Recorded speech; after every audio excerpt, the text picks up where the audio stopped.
বা বাংলাদেশ থেকে পাচার হয়ে যাওয়া সেসব টাকা বা এসবের কোনো অনুসন্ধান আপনি করবেন কিনা? একই সঙ্গে 5 তারিখের পরে আসলে অনেকে আত্মগোপনে চলে গেছেন, স্বৈরাচারের দোসরদের অনেকে, সেই বিষয়ে কোনো তথ্য আছে কিনা একটু যদি বলেন।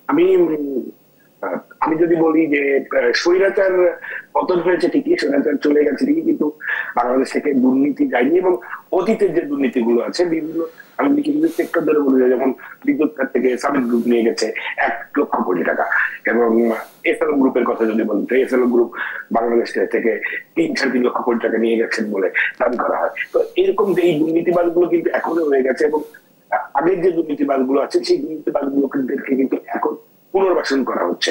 এবং আমরা দেখেছি বিভিন্ন সময় এই সরকার পতনের পরে এখন যে সকল রাজনৈতিক দল প্রকাশ্যে আছেন, সে সকল প্রকাশ্যে থাকা রাজনৈতিক দলগুলো নেতাকর্মীরা বিভিন্ন ভাবে স্বৈরাচারের শাসন যারা করেছে তাদেরকে পুনর্বাসন করার চেষ্টা করছেন, তাদের সম্পদে যে মালিকানা নিচ্ছেন তাদের সম্পদ সুরক্ষা দেওয়ার চেষ্টা করছেন, এবং বড় বড় দুর্নীতিবাজ যারা আছেন তারা কিন্তু তাদের সেই টাকার জোরে এখন সেই টাকার জোরে কিন্তু বিভিন্ন জায়গায় ম্যানেজ করতে সক্ষম হচ্ছেন। তো এই জায়গাটা যদি বন্ধ না করা যায় তাহলে আমাদের যে প্রত্যাশিত বিপ্লব, আমরা যে স্বৈরাচার পতন ঘটেছি সেটা আসলে আমাদের কলমেই থাকবে, এবং প্রত্যাশিত উন্নয়ন বা প্রত্যাশিত যে সংস্কার সেটা হবে না। আমরা যেমন অনেকেই চিন্তা করেছিলাম বা ভেবেছিলাম যে 5 আগস্ট সরকার পতনের পর দেশের পরিস্থিতি চেঞ্জ হবে, অনেক জায়গায় লুটপাট দুর্নীতি এগুলো কম হবে, তবে এগুলো কিন্তু কমেনি। এবং আমি বিভিন্ন সময় গণমাধ্যমে থেকে নিউজ দেখেছি বা আমাদের কাছে আসলে তথ্য দেখেছি যে বিভিন্ন জায়গায় আগে যারা ছিলেন তাদের বদলে নতুন চাঁদাবাজের আবির্ভাব হয়েছে, এবং কোথাও কোথাও দেখা গেছে যে আওয়ামী লীগ এবং অন্য রাজনৈতিক দল মিলেমিশে এখন চাঁদাবাজি করছে বা ই করছে। এই ব্যাপারগুলো কিন্তু আমাদের যে বিপ্লব হয়েছে সেই বিপ্লব নষ্ট হয়ে যাওয়ার জন্য অন্যতম একটি কারণ হতে পারে। আপনি অবশ্যই জানেন, আমরা সবাই ভালো করে অবগত আছি যে স্বৈরাচারীরা কিন্তু নানা ধরনের স্বৈরাচারী ষড়যন্ত্র বাংলাদেশের উপরে প্রয়োগ করে যাচ্ছেন, এবং তিনি কিন্তু সফল হওয়ার চেষ্টা করছেন। আর আপনি যেটা বললেন যে আমরা এর সামনের দুর্নীতি নিয়ে ভবিষ্যতে সরব থাকবেন কিনা এইভাবে, কারণ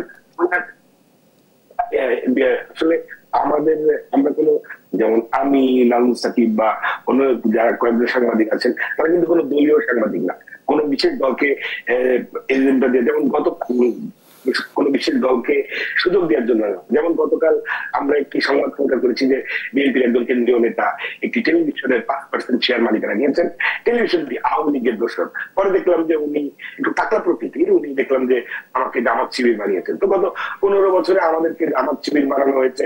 আমাদের বিরুদ্ধে লন্ডনে, আমাদের পার্সোনাল মিডিয়ার বিরুদ্ধে লন্ডনে কিন্তু প্রধানমন্ত্রী সাবেক ডেপুটি সেক্রেটারি 100 লক্ষ গুণ মানহানি মামলা করেছিলেন। সেই মামলা কিন্তু আমরা জেতার পরে আমাদেরকে সেই অর্থ কুপন পরিশোধ করেনি। আমাদের যে দুর্নীতি বিরুদ্ধে নিউজ করতে গিয়ে বা যে এখন যে সরকার পরিবর্তন হয়েছে পরে আমরা আসলে থেমে নেই বা থেমে থাকবো না।